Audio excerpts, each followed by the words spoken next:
Hello everyone. In today's video I will be showing you how you can display all accounts that were created on your computer using command prompt. Command prompt can perform many things, among them displaying your IP address or even displaying Wi-Fi's passwords and so many others. We are just going to see how to check accounts created on our computer.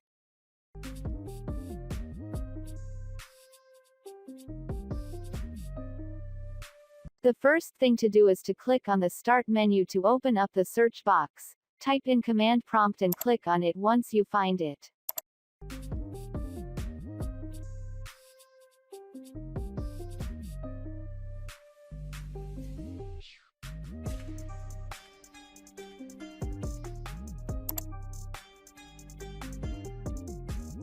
Next, on the interface you are seeing, type in the word net user and press enter.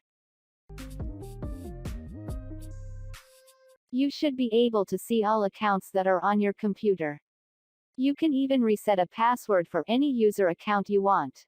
Just check in our videos to see how you can do it easily and quickly. That's it for today. Thanks for watching.